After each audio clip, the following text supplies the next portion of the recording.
Olá, meus amigos, fãs de automobilismo. Hoje no nosso Dinâmica Cast número 49, falaremos sobre o resumo da prova de Emília-Romagna, na Itália.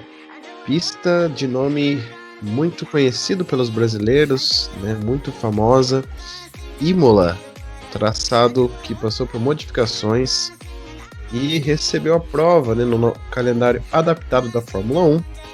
E é isso que a gente vai comentar hoje. Meu nome é Luiz Andretti, ao meu lado está Thales Cristiano. Olá pessoal, a gente está de volta aí, depois de um mêsinho de férias aí, a gente volta a gravar o nosso podcast.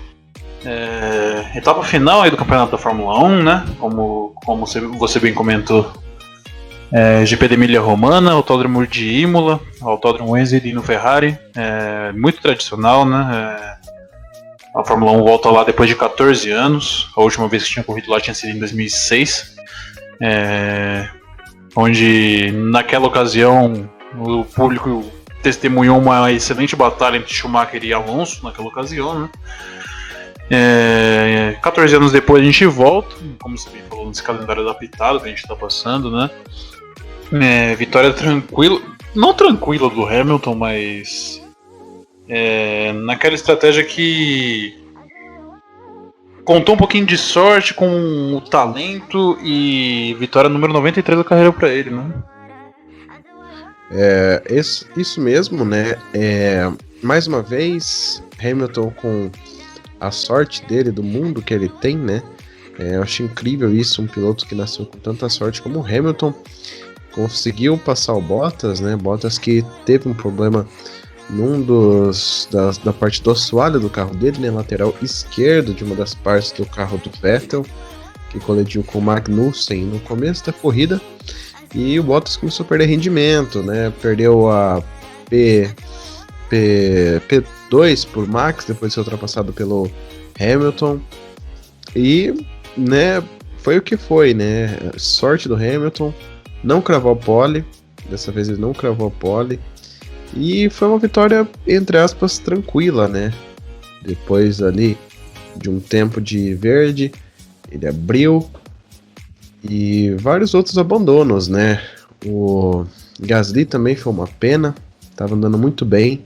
Talvez ele iria herdar o pódio em condições normais, pelo fato de que a AlphaTauri estava muito bem acertada, né? A gente viu o ótimo P4 do Kvyat, e uma pena, né? Uma pena para o Max também, fazendo uma corrida incrível, e é isso.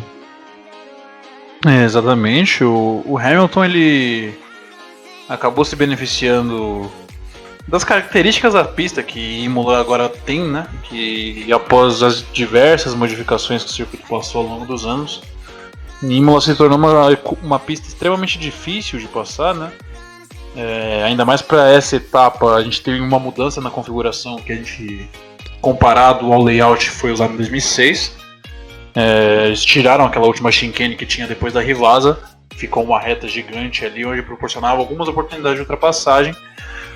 Mas mesmo assim, o resto da pista é estreita e muito sinuosa. Nesses carros de hoje, a gente sabe que é uma péssima combinação, né? Que o ar sujo impossibilita bastante as ultrapassagens. No sábado, o Bottas tinha feito a pole position, 15ª da carreira dele, né? Mas porém, por mais uma vez na corrida, ele perdeu o pique e acabou perdendo o ritmo até para Max Verstappen. Max Verstappen que, com o equipamento que tem na mão, mais uma vez estava dando show, até que ele passou por cima de detritos, né? O que tudo indica, os onboards dele sugerem isso. O pneu traseiro direito dele explodiu, indo para Chicane Villeneuve. Ele acabou abandonando a prova, o que trouxe o safety car para a pista e também uma pataquada épica do George Russell, né? Sim, foi um erro muito, né, bizarro, né, que a gente pode dizer, que qualquer piloto que bata em safety car é uma coisa bem bizarra, né? Russell deve ter sido na pressão, né, de estar virtualmente em primeiro lugar, viu o safety car ali, distracionou, né? A gente sabe que o asfalto de Imola, ele estava com algumas ondulações, e deve ter distracionado, emocionado um pouquinho, rodou sozinho, tava ali na zona de pontuação, talvez ia trazer um P9 ou um P10 para casa. É uma pena, né? Um piloto que 34, 33 corridas já no currículo, 0 pontos, tá indo para zerar mais uma temporada, e ano que vem de novo na Williams, né? Que tudo indica que ele tá na Williams. É uma pena, né? Piloto muito rápido em classificação, se perde um pouquinho nas corridas, né? A gente vê que tem prova que o Latifi ele termina à frente, seja por algum problema. Eu acho que mais uma vez, pintando uma zebra ou não, quem vai pontuar um pontinho ou mais é o Latifi, igual foi a Alemanha ano passado, né? O Russell muito veloz nos treinos, uma pena que fez esse erro, um erro que não vai custar nada na carreira dele. Toto Wolff ficou do lado dele e, né, bola pra frente nessa, né? Exatamente, o Latifi que chegou na 11ª posição, segunda vez na temporada que ele consegue essa marca, batendo ali na porta dos pontos, né? Ele acabou menos de um segundo atrás do Giovinazzi, que foi 10º. E uma pena pro Latifi, pro Russell, né? Que ele vinha andando na 10ª posição, vinha conversando com a equipe sobre aquecimento de pneus atrás do safety car. A equipe tinha instruído ele para manter os freios aquecidos. E logo depois ele acabou batendo, né, na descida da Aqua Minerale, ali, que é uma sequência de descida e subida, uma curva realmente muito rápida. Na mudança de nível de ondulação, ele acabou distracionando e batendo. E isso ocasionou o abandono dele na prova. E o destaque da corrida também ficou por conta do Daniel Kvyat, né, que muito desacreditado, provavelmente desempregado para o ano que vem, já que tudo sugere que a AlphaTauri vai colocar a Yuki Tsunoda no seu lugar para o ano que vem. E ele bateu a porta do pódio e fez um excelente 4º lugar, né? Exatamente, foi uma corrida muito legal pro Kvyat, muito interessante. Ele parou, teve uns pneus muito bem novos, né? Saiu ali já na primeira reta, né? Como você disse, parecia Indy, né? Ele passou o Albon, passou o Leclerc, já passou o Pérez e fez uma bela corrida. Um P4 para ele, mesmo sabendo que ele tá fora. Também uma corrida muito interessante, a gente vai falar logo já do Daniel Ricciardo, mas uma corrida muito interessante do Sérgio Pérez, que também é outro piloto que vive um impasse na carreira, não sabe se completa o time da McLaren na Indy, se continua na Fórmula 1. E assim ter feito o pódio, né? Quem optou ali por ficar na pista e não parar depois do último safety car, conseguiu manter a posição. Ricciardo herdou esse pódio do Pérez, que Force India, numa escolha equivocada, mandou o Pérez parar, né? Exatamente. Como eu disse anteriormente, Imola é uma pista de difícil ultrapassagem, né? E vinha o Pérez na então 3ª posição, após o abandono do Max Verstappen, né? Com o Ricciardo logo atrás dele, ambos de pneus duros. O lógico a se fazer foi o que a Renault fez. Manteve o carro na pista, que mesmo com pneus desgastados e um composto mais duro, você tendo uma conduta defensiva com poucas voltas faltando, é muito difícil para o carro de trás conseguir te ultrapassar. Isso é histórico da pista. A Force India tentou pensar o oposto, quis pensar fora da caixinha, né? Acabou parando o Pérez. E ele voltou no meio do tráfego, acabou voltando lá pela 8ª, 7ª posição. Ele conseguiu ultrapassar e voltar apenas ao 6º lugar. E o Ricciardo não, ele largou na 3ª posição, se segurou, aguentou o ataque do Kvyat, que vinha alucinado atrás dele, e conquistou seu 2º pódio na temporada para a Renault, né? Quem diria? Muito triste, né, pro Pérez, um erro grotesco da Racing Point. É uma pena para ele é um piloto batalhador, tá na 6ª posição no campeonato de pilotos, à frente de vários outros nomes que aí poderiam, né, ter fazendo mais pontos ainda. É uma briga muito acirrada pelo 4º, 5º e 6º lugar, né? O Charles Leclerc está apenas 3 pontos à frente do Pérez, enquanto o Ricciardo está 13 pontos do 6º colocado. Então tá uma briga muito interessante, né? Como você disse, numa pista muito travada, quando eu tava vendo ali, o safety car ia sair, não ia dar tempo do Pérez ultrapassar ele, se tivesse faltando mais um limite aí de mais voltas, umas 3, 4 voltas, talvez ele conseguisse ultrapassar o Leclerc, né, tava pressionando sempre ele.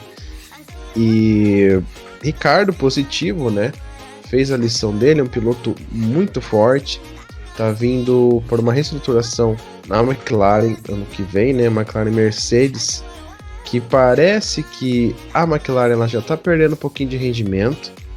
Todo mundo percebeu aí que ela não é mais aquele carro do começo da temporada. Talvez ela já esteja focando para receber o motor Mercedes, porque a gente sabe que os carros irão mudar um pouquinho ano que vem, a entrada de ar no assoalho e o assoalho também na traseira, né? Vai mudar também um pouquinho do difusor, pelo que saiu algumas notícias. E a McLaren com certeza deve estar fazendo isso, né, usando os tokens deles para receber melhor possível o motor Mercedes, né? Exatamente, a Mercedes que é a melhor unidade de potência desde o início da era híbrida. A Mercedes teve esses propulsores em seus carros em 2014, ocasião aquela que levou até o Kevin Magnussen seu único pódio na carreira, né, naquela ocasião, no GP da Austrália de 2014. E essa parceria volta. 7 anos depois, a McLaren volta a receber motores Mercedes.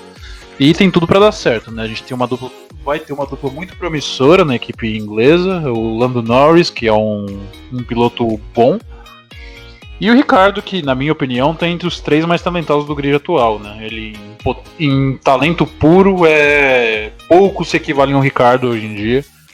É um piloto que você pode falar que está no auge da carreira. Ano passado demorou um pouquinho a sua fase de adaptação com a Renault, porém a partir do momento que ele conseguiu entender a estrutura interna da equipe francesa, ele conseguiu engatar bons resultados, né? Diversos P4s, e agora esse ano já 2 pódios que ele consegue, né? E nem comparo ele com seu companheiro de equipe, o Esteban Ocon, porque o francês está muito abaixo do que o pessoal esperava dele na sua volta. E ano que vem certamente ele provavelmente deve perder para o Fernando Alonso também, piloto experiente que está de volta na categoria. E o Ricardo tem tudo para estar numa crescente na sua carreira, né? Quem sabe em 22, com mudança drástica do regulamento, a McLaren volte a brigar lá na frente. E quem sabe o australiano consiga almejar seu sonho de ser campeão mundial ainda antes de aposentar, né? Ele já passou dos 30.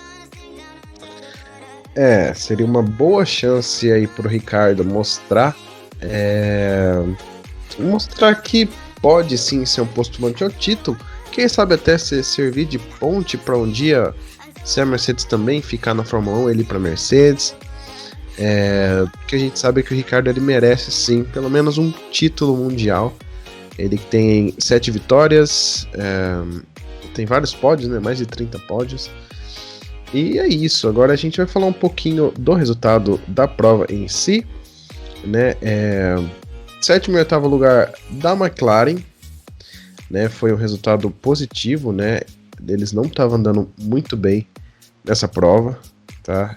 Carlos Sainz está recuperando a distância que ele teve entre o Lando Norris no começo da temporada. Agora eles estão separados por 4 pontos, né?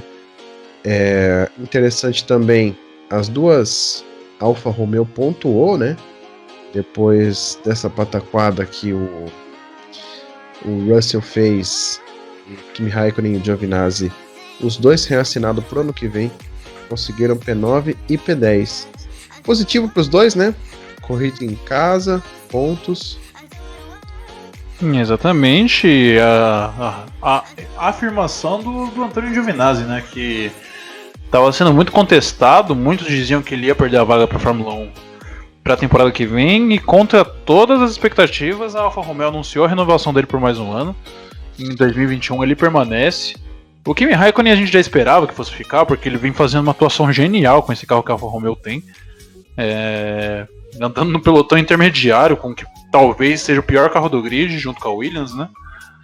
E o Giovinazzi vem aprendendo o máximo possível com o campeão de 2007 e se garantiu por mais um ano no grid, né? Agora, lugares para ano que vem, a gente tem apenas as 2 vagas da Haas e a vaga da Red Bull em aberto ainda, né? Com certeza. E mais um pouquinho para baixo, na zona de não pontuação, ficou Latifi, uma posição de pontuar. E agora a gente vai falar um pouco do Albon e do Vettel, né? São 2 pilotos que não estão fazendo uma temporada muito legal. A gente vai começar a falar um pouquinho do Vettel, não pontuou de novo, foi se envolver mais um acidente, né, no começo da prova. A gente sabe que quando um piloto ele é acostumado anos a largar na frente, é uma dificuldade largar atrás, né, mas com pilotos que não estão no nível de habilidade quanto ele, a gente sabe que é difícil, né? E o Sebastian Vettel não pontuou mais uma vez. Diga lá. Tem uma entrevista muito famosa do Nelson Piquet que ele fala que quando um piloto é acostumado a andar a vida toda na frente e do nada ele começa a andar no meio para final do pelotão, logo ele perde a vontade de correr. E é um pouquinho que o Vettel tá passando agora, né? E a gente sabe, evidentemente, que a Ferrari tá num processo de construir a equipe ao redor do Leclerc, né? Já declarou o garoto monegasco como o futuro da equipe. Ano que vem é óbvio que o Sainz chega para ser segundo piloto dele. E a Ferrari, não é segredo para ninguém, não fez um bom carro para essa temporada. O Vettel parece que não tem mais nem ânimo de correr. E por incrível que pareça, ele vinha fazendo uma boa prova na tarde desse domingo. Largou da 14ª posição, fez um primeiro stint de pneus médios muito longo. Chegou a andar em quarto lugar na corrida por ser um dos últimos pilotos a parar. No intuito de fazer o primeiro stint longo, parar e no que parar, colocar o composto mais macio e poder atacar os seus concorrentes, né? Tanto é que ele veio no rádio, pediu composto macio para a última perna da corrida. A Ferrari não só lhe deu o composto duro, quanto errou no seu pit stop. Ele ficou 13 segundos parado, voltou no trânsito depois do safety car e acabou apenas na 12ª posição, o que ofuscou um pouquinho essa atuação que ele teve. É óbvio que ele não tem mais o melhor dos equipamentos que a Ferrari pode oferecer, que já não é lá essas coisas. E mais uma corrida fora dos pontos aí. Na minha concepção, o Vettel não vê a hora que essa temporada acabe logo, para que ano que vem um novo começo ali com a Aston Martin possa, quem sabe, marcar um novo início, um novo capítulo nessa história dele que é tão vitoriosa, né?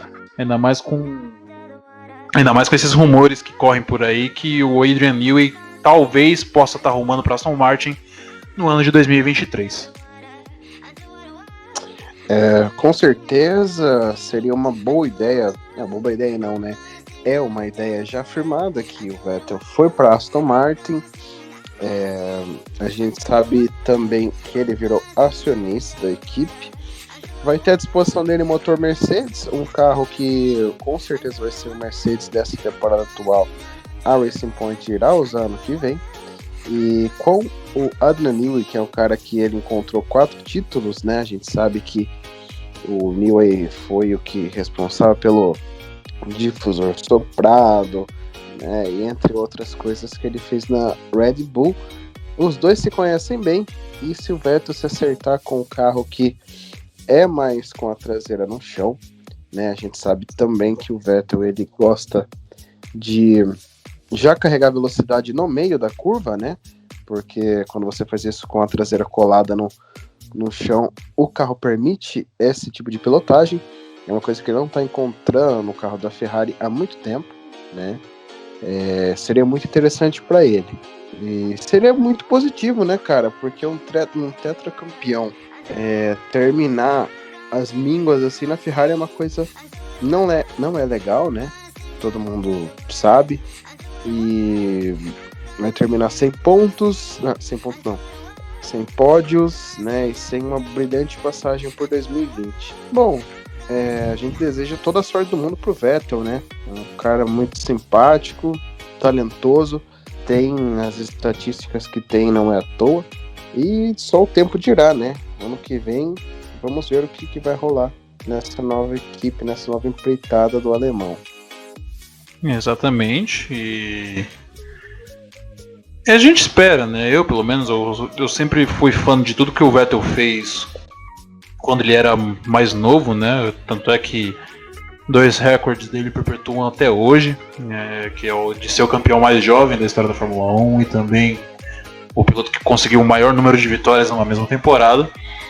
Esses 2 recordes se mantêm imbatíveis até hoje, né? E a gente sabe que ele tem talento e se ele se sentir num ambiente favorável, com uma boa estrutura interna, a gente sabe que ele pode muito bem render ano que vem, ainda mais sabendo que Lawrence Stroll está disposto a investir muita grana nesse projeto com Aston Martin, né? E quem sabe potencialmente se tornar uma das grandes daqui a uns anos, né?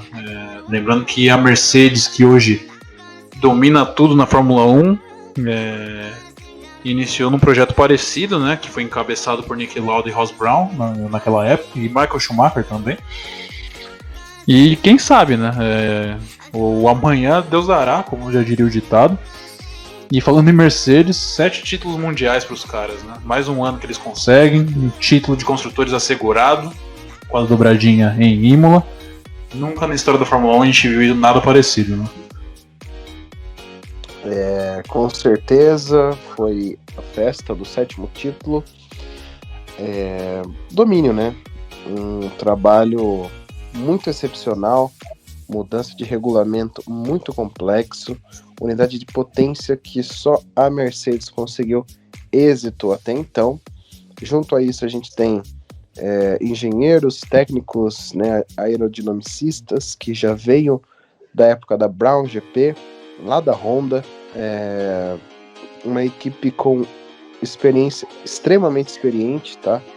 Então, juntou o útil ao agradável, o melhor piloto, e um segundo melhor piloto também, né? Nem tanto, mas é o que faz uma equipe ser campeã, né? A gente sabe que o domínio da Mercedes não pode ser muito legal para quem está assistindo, porém, a gente também não pode culpar, né?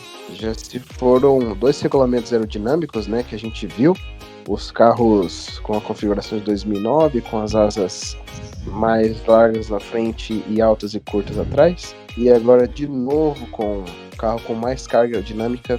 Mesmo assim a Mercedes imbatível. Parabéns para ele, né? Para eles. Exatamente, é competência. Competência é o nome, né? A equipe é muito enxuta em sua administração. A única mudança na diretoria, nos cargos fundamentais da equipe que aconteceu foi a saída do Perry Lowe após 2016, né? Que acabou indo para Williams e foi um desastre a passagem dele por lá, inclusive. Mas tanto a administração do Toto Wolff quanto o comprometimento dos pilotos, seja o Nico Rosberg, seja o Lewis Hamilton, que tem um papel fundamental nisso, até o próprio Valtteri Bottas, o Niki Lauda, que fez um papel sensacional no crescimento dessa equipe, mostra como uma equipe deve ser gerida, né? A gente tem a Ferrari, que é uma equipe totalmente zoneada no que se diz respeito à administração. A gente tem a Red Bull, que tem profissionais talentosíssimos lá dentro, mas tem um consultor que é um pouco louco da cabeça, que é o Dr. Helmut Marko, que desmotiva seus pilotos e acaba pondo pressão desnecessariamente em lugares que não precisava naquele momento. E nisso a equipe que poderia ter um potencial de ameaçar a Mercedes um dia, que seria a Red Bull, vai ficando um pouco para trás. E falando em Red Bull, eles estão mais uma vez em um dilema de queimar mais um jovem talento, né? Continuando um pouquinho dos campeonatos de construtores, a gente já entra na parte final do álbum. A disputa do pelotão intermediário está realmente muito acirrada entre McLaren, Renault e Racing Point. A Racing Point, que agora com essa não pontuação do Lance Stroll na corrida, eles caíram 2 posições, agora foram para 6º lugar nos construtores. A Renault é a melhor do resto, também apenas com o Ricciardo, né? E a McLaren também ali parelha, né, entre os dois. Seria legal se a gente visse a Ferrari também nessa briga, porque a fatia do bolo é enorme para os construtores. Seria interessante para todas as equipes terminarem no 3º lugar, porque traria mais dinheiro para a produção do carro do ano que vem. Isso seria muito interessante para a McLaren, para a Renault. Vamos ver, né? Mais 4 corridas. Quem vai ser a 3ª melhor equipe do campeonato? Parece que está entre Racing Point e Renault, né? Como eu disse no início do vídeo, a McLaren ficou um pouquinho para trás e a Ferrari numa conta meio que por cima. Se houver 50% dos pontos do Leclerc, talvez a Ferrari também estaria brigando. Bom, agora voltando a falar um pouco que o Thales falou, do Albon, que rodou sozinho nas últimas voltas, né? Suspeito. Exatamente. A gente vendo a corrida, né, eu comentei com você que essa manobra do Albon lembrou muito a batalha do Vettel com o Hamilton no GP do Bahrein do ano passado, né? O Vettel naquela ocasião levou uma ultrapassagem desconcertante do Hamilton por fora e acabou rodando sozinho. Foi exatamente a mesma coisa que aconteceu com o Albon, né? Ele levou um passão por fora do Pérez na Chicane Villeneuve e acabou rodando sozinho, ficou sem pai nem mãe. Ficou choramingando no rádio, falando que foi tocado, mas o que a gente viu no onboard que não foi verdade, né? E não só na minha opinião, mas de todo um público que acompanha a Fórmula 1, isso selou a demissão do Albon, infelizmente. Ele provavelmente ano que vem não vai ter onde correr, e esse deverá ser o fim da carreira do garoto, né? Que conquistou um pódio no GP de Mugello, lá na Itália. Porém, não fez nada mais que isso, né? Teve breves lampejos, um piloto muito limitado, incapaz de fazer ultrapassagens, um pace muito abaixo, chegando a levar voltas de Max Verstappen, como a gente viu na última corrida. E é triste, né? O Albon tem uma história muito legal, né? A gente viu no Drive to Survive da Netflix a história da vida dele. Porém, na verdade tem que ser dita, não dá pra tapar o sol com a peneira, o Albon tá muito abaixo. E a imprensa já especula pela primeira vez em muito tempo a Red Bull pegando um piloto que não é do programa de pilotos pro cockpit principal, né? E a vaga basicamente está resumida a 2 nomes, né? Ou o Nico Hülkenberg ou o Sérgio Pérez.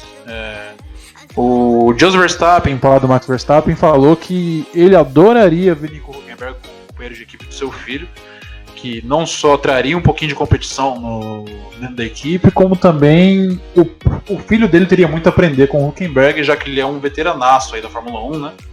10 anos correndo na categoria principal, e nisso eu até concordo com ele, por assim dizer. E quanto mais esses boatos crescem, mais fica a certeza de que o Albon certamente não vai ter onde correr ano que vem, né? Com certeza o Albon ele tá a um planeta de distância do Max Verstappen, tá conseguindo a 1 ponto do Gasly na tabela de pilotos, né, que é uma coisa bizarra, pelo fato de que Gasly foi rebaixado e no lugar dele entrou Albon. É uma coisa que nunca é para acontecer. O Max tá lá brigando pela vice-liderança do campeonato, já distanciou um pouquinho, porém já chegou a estar em vice. Max ganhou corridas e o Albon, como você falou, ele fica a muitos décimos de distância na classificação. Nessa classificação ele ficou a 4 décimos, né, 4 e pouquinho. Não é muito, porém na corrida ele não tem um ritmo de corrida muito bom. Ele não consegue produzir ultrapassagem. A gente sabe que Imola é difícil, porém a gente vê poucas vezes o Albon fazendo ultrapassagem nas corridas. É um piloto que está muito abaixo, talvez corre o risco de perder a posição na tabela pro Gasly, que seria um chute no estômago, né, de toda a galera da Red Bull. Se não fosse esse abandono aí pela quebra de motor do Honda AlphaTauri dele, ele estaria passado o Albon, né, que eu acho que naturalmente irá acontecer. E a minha torcida é pro Pérez, viu? Tá aí sem emprego, piloto muito rápido, eu admiro ele desde a época da Sauber. Uma pena que ele foi para uma McLaren muito problemática, né? Que quando você vai para uma equipe grande que não tá boa, costuma queimar o piloto. Isso não aconteceu tão queimado assim, né? Pérez, desde 2014 aí, na Force India Racing Point, merece um lugarzinho na Red Bull, na minha opinião. Exatamente. Qualquer um dos dois pilotos que entrarem certamente vai ser muito qualificado, vai agregar muito para a equipe Red Bull, né, que desde a saída do Ricciardo no final de 2018 está muito deficiente de talento, né? O Gasly, a gente hoje pode falar que ele deu a volta por cima, venceu corrida, está sendo o piloto da temporada, na minha opinião, né? Não só pela vitória, mas por diversas boas atuações com o carro da AlphaTauri, que a gente sabe que não é nem perto de ser o melhor. E só que quando ele teve o equipamento da Red Bull na mão, ele não fez grande coisa. Tomava voltas do Verstappen em condições normais de corrida. Tinha dificuldades em acertar setups, que foi um dos fatores que causou o rebaixamento dele. O Kvyat, que para quem não lembra também foi piloto da Red Bull por 1 ano e 4 corridas. Teve entre Albon, Gasly e ele mesmo, foi o que ele teve a melhor atuação no cockpit principal da equipe Red Bull.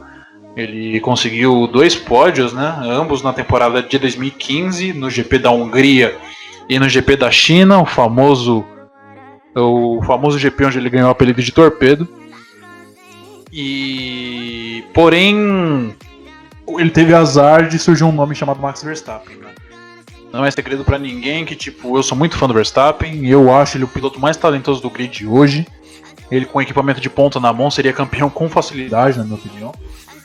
E eu espero também, né, que a Red Bull volte a ter 2 pilotos competitivos dentro da equipe, né? A gente por muito tempo viu muito tempo não, apenas 1 ano, Leclerc e Vettel com equipamentos que pudessem proporcionar vitória aos dois. A gente viu os dois consistentemente brigando por vitórias, né? O Leclerc fez diversas poles, ganhou 2 corridas, o Vettel chegou a ganhar corrida, fez pole também. É saudável para a equipe quando 2 pilotos talentosos têm um carro que podem lhe dar vitórias. E eu espero que isso aconteça com a Red Bull ano que vem, que quem sabe não pode dar uma pressãozinha no Valtteri Bottas aí também, né? O Valtteri Bottas, que aí eu acho que mais um aninho dele de segundo piloto, ele já tá livre para negociar com as outras equipes. Seria também o último ano do Russell, eu acredito, na Williams, né? Seria um pecado se o Wolff não acertasse com ele. Acho que talvez Hamilton fique mais um ano e tem tudo a crer que vai ser uma dupla bem legal para a Mercedes no futuro, para 2022. O Ferrari também vai vir com Leclerc e Carlos Sainz, que é uma dupla bem forte. Carlos Sainz na McLaren ele evoluiu muito do que ele era antes, né? Já tá um piloto muito maduro, tá? Não comete erros grotescos, só aquele da Rússia que foi bizarro, mas é um cara muito veloz. E vamos ver, né?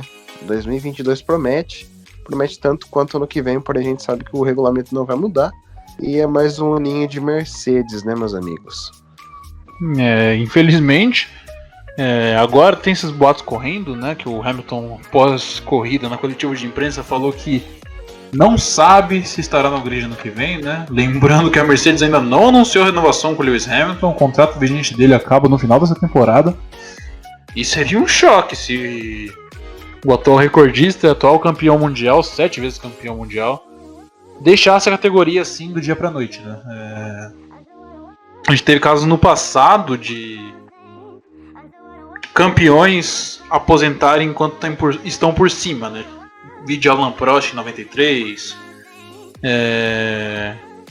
Nigel Mansell em 92, que foi campeão e saiu para os Estados Unidos.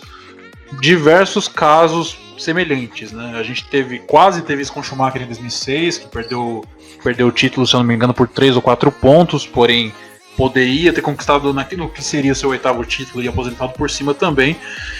Seria, na minha opinião, um bom fim de carreira pro Hamilton, né? Que ele não é tão velho, porém já conquistou tudo, já é o maior da história.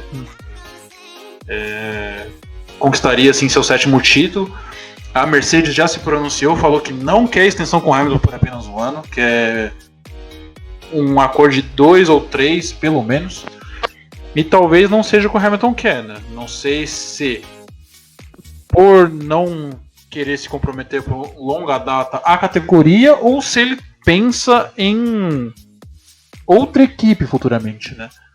Ou uns falam que ele sonha em aposentar pela Ferrari, né? Porque ele é muito fã do Senna e o Senna sempre deixou aberto aos próximos que sonhavam em correr pela Ferrari. Porém, é uma coisa que eu acho pouco provável de acontecer, né? E também ele tem um ambiente muito saudável na Mercedes, não enxergo por que ele queria mudar isso na sua carreira, já que a Ferrari ultimamente tem se mostrado como um legítimo cemitério de pilotos. Com certeza. Bom, a gente está esperando, né, o Hamilton ver o que ele faz. Creio que 50-50, né? Que ele aposente ou que ele fique mais 1 ou 2 anos. A ideia, eu acho que para ele quebrar recorde, que quebre também de títulos, né? Não tem mais o que fazer, ele é o maior vencedor de corridas, de poles, de pódios e por aí vai. Bom, a gente tá fazendo esse podcast um pouquinho mais longo porque a gente faz tempo que não produz nada e a Fórmula 1 pegamos todo o resumo que teve ao longo desse tempo. Aconteceu muita coisa, né? O campeonato tá muito embolado no meio do pelotão, seja ele com pilotos e equipes. E, né, espero que vocês tenham gostado. Curta nosso vídeo, compartilhe também, né, se possível, nas nossas plataformas e a gente agradece a sua participação. Meu nome é Luiz Andretti, ao meu lado estava Thales Cristiano.